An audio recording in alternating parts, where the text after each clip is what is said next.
everyone, and welcome to today's video. I'm so excited to share with you my top 25 plus things that you will need to get started in fashion design, either if you're a student or if you're designing on a daily basis. But these are the must-have items that you're gonna need. These are the things that I use pretty much every single day when I'm in school. School is getting ready to start in a couple weeks, and I wanted to share with you what some of this stuff is, because when I first started, I didn't really know what a bobbin case was. I didn't really know what a couple different things that I'm going to show you today were. Regardless of what school you're going to and whatever I say, get everything that's on your supply list, but these are the top 25 things that I use on a daily basis when I'm in school and when I'm designing at home. So without further ado, let's hop into it. So the most important thing that you're going to need to invest your money in off the bat are a good pair of fabric scissors. You guys, I tried to skimp and get away with these my first semester, and no. You got to get the good ones. And these are about 45 bucks. I think these were like 18, but these really make all the difference in nice clean cuts, especially if you're working with delicate fabric. You need these. These are the Ginger fabric shears, and I love these guys. You have to invest in a good pair of scissors. You can also get your name etched in there. Same goes for this as all of these supplies I'm going to show you. Make sure you write your name on here, or you identify all of your school supplies, because a lot of the other students have the same exact supplies as you and you're working on a communal table, and a lot of the times your scissors might get mixed up with somebody else's. Nobody really steals. Some people do, but I've seen a lot of people tie like different ribbons or something around here, or paint on them, or I just wrote my name on them. But make sure you have some sort of way to identify your stuff. Next on the list is a pair of paper scissors. You guys, these don't need to be anything special. I think I got these in a 3-pack at Staples for, I don't know, maybe like $4 or $5. If you cut paper with your fabric shears, you will ruin them. You will dull them and ruin them. Always cut your paper, like your pattern paper or whatever you're doing in paper, with paper scissors. Not these guys. Sticking with the scissor theme, these are little thread snippers. You don't really need these. I like to have these when you're sewing and you can just clip your threads. These are great. You can also use them as a seam ripper and a pinch. Next on the list is a cloth measuring tape like this one. On one side, the numbers are pretty big, and on the other side, they're a little bit smaller and they have centimeters. But keep in mind that these do stretch. So if you've had yours for a really long time, you might want to think about getting a new one. Number 5 on the list is seam tape. You guys, when I first started school, I had no idea what seam tape was until I went to the bookstore and I was like, I need seam tape. Okay, so basically it's like flat string, I guess. I don't know. It is for when you're draping. Let's say I had a princess seamed seam right here.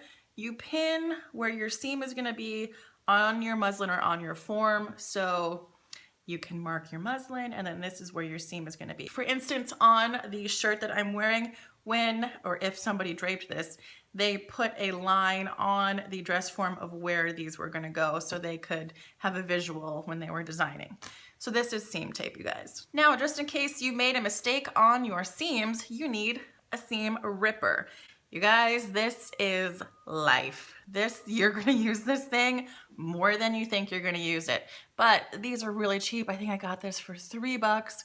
You could get a couple of them just in case you lose one, but you are gonna need this. You can use your scissors in a pinch, but seam ripper is just, it's way better. On to pins. So they sell pins in these little kind of containers, but they also sell them pins by the pound.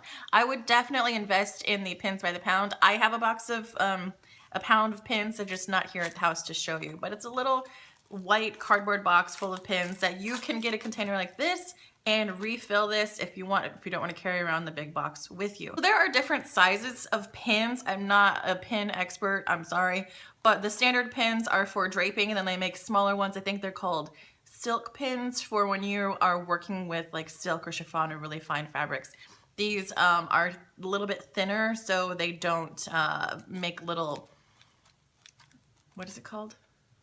Like snags. These are thinner, so they don't make little snags in your finer fabrics. You don't really need a pin cushion. What I usually do is take a whole bunch of pins and stick them in the neck of the dress form, and then I kind of pull from there. It's kind of a wasted motion for me to reach over to a pin cushion and then put it in the area that I'm working. You can also, a lot of people like make the little pin cushions that have like an elastic that sit on their wrist. Those are always very cute. I might make one, but I never really used it. Next, you're gonna need some needles. These are hand sewing needles and machine needles. You're gonna have to hand sew a lot, you guys. So get a variety pack of different sizes of needles. I think this was $2. And then machine needles. Look on your supply list that your professor sends you and make sure you get the right size of machine needles. And just keep these on you. I know at FIT, if you have a machine that has a broken needle, you can call the maintenance people and they'll come up and they'll fix it. They'll put a new needle in. But if you don't want to wait, sometimes it can take them a good like 20 minutes to get up to the room if they have other things they have to do. Just have your own needles on you and then change it out. And especially if you're working on finer fabrics like silk or chiffon, use a fresh needle because it'll have less burrs on here and then it won't snag your nice fabric. At FIT, you do have to bring your own presser feet and screws and bobbins and bobbin cases. These are presser feet. The only difference between these two is this one has like a little thumb guard on there. I would definitely get this so you don't sew through your thumb. Sometimes these type of feet can be a little bit more advantageous when you're working on different materials, but get the thumb guard if you are brand new to sewing. You're definitely gonna need a regular foot and then a zipper foot. And these both come with screws, so you put this onto the machine and then you screw it in. And then you will need a little Phillips and flathead screwdriver set. You can use this to screw in the screw for your presser foot, but you can usually just screw in the screw by hand. It's not that hard, but you are gonna need a little one like this to change your needle. More machine parts, bobbins and bobbin cases. So this is a bobbin that you're gonna wind different thread around. This is the thread that goes along the bottom of your stitch. So the top thread that goes through your machine is the top, and this is the thread that the top thread hooks to on the bottom to make your stitch. You're gonna want a few of these to load up with different threads that you're working with because you don't wanna load up just one and then you need to change it to a different color and then unwind your whole bobbin to put the other color on. So get a few of these guys, load them up with your standard black, white, and then whatever color you're using. These little guys are bobbin cases. A bobbin case and a bobbin. The bobbin goes in the bobbin case and you loop your thread around the little thing. And then this goes in the bottom part of your machine. You need to bring your bobbin case, and your presser foot and screw whenever you're gonna sew anytime because they're not on the machines. Now that you have your machine all loaded up with all of the bobbins, the bobbin cases, your presser foot, all that kind of stuff, you're gonna need some thread to really start sewing. I would get the bigger spools of thread in the stock colors that you're gonna be using quite a bit, like the black, white, and then I was working on a maroon garment, so I got a bigger spool of that. These little ones are good for if you're working on something that you only need a little bit of thread for. If you're not going to do a whole garment, if you're going to do just like a little piece, then you can get these little guys. So one mistake that I made is not buying mercerized thread. This is not mercerized. I don't really know what mercerized means, but I think it just makes it stronger. So we're going to do a stretch and pull test and you will see exactly what I mean. This is the non-mercerized, which I have not used because it sucks. This is the mercerized. So this is the non-mercerized thread. I'm just gonna give it a little tug. See how easy that snaps? So this is not very strong thread. This is the mercerized thread. Give it a little tug. You really gotta pull on that to make that thing snap.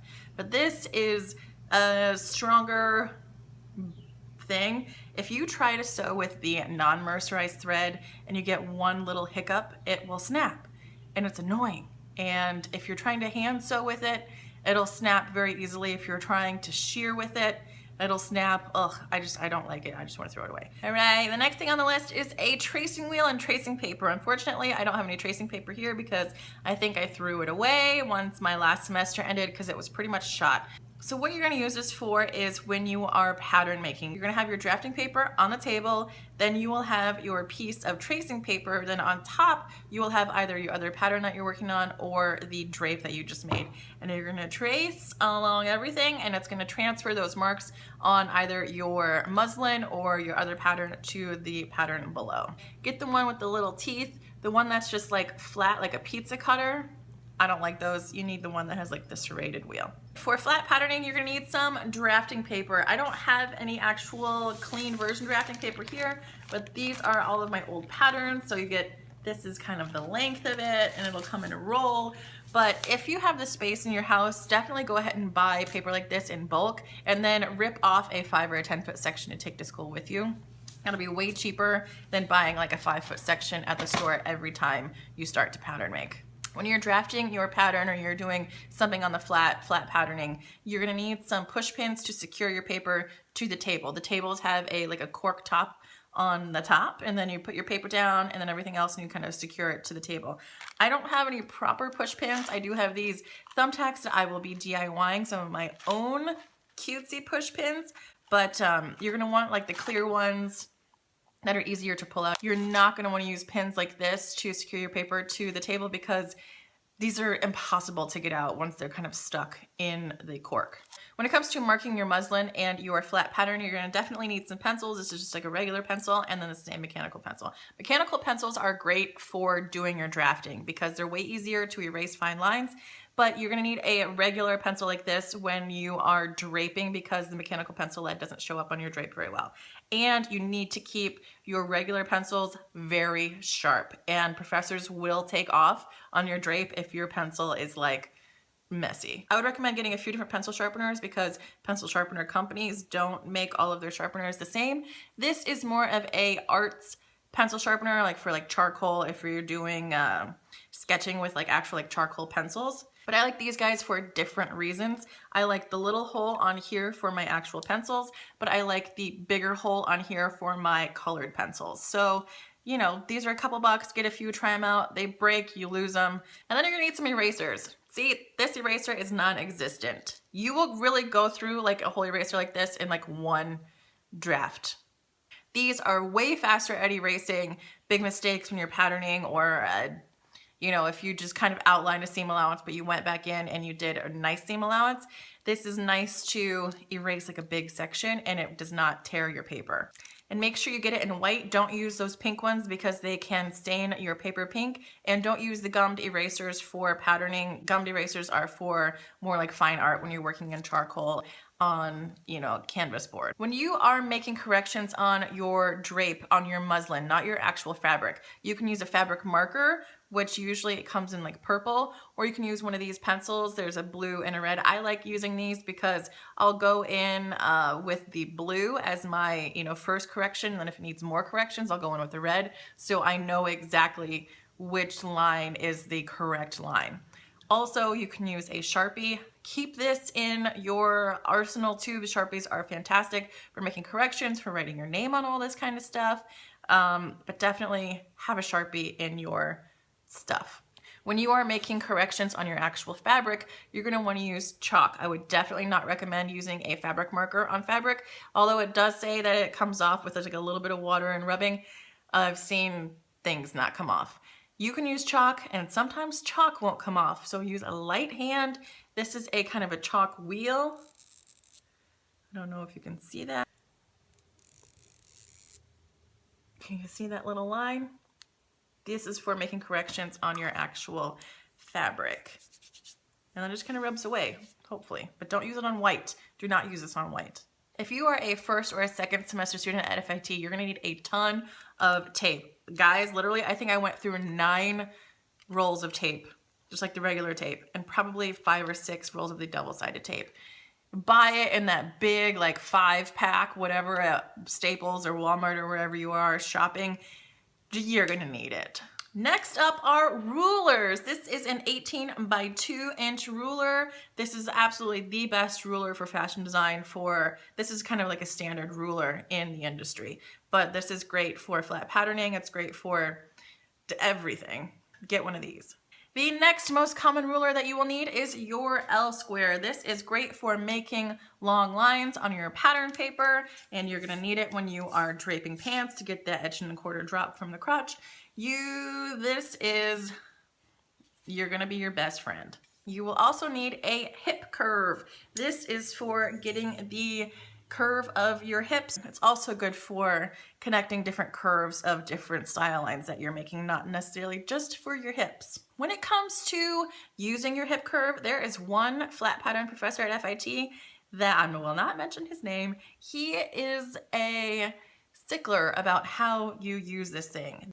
I forgot what all of these areas on this thing are. There's like an A, B, C section of this thing, and like BC outside upstroke. And it's like how you have to mark on your paper. If you are a technical design student, you should learn that. I mean, everybody probably should learn it, but I didn't.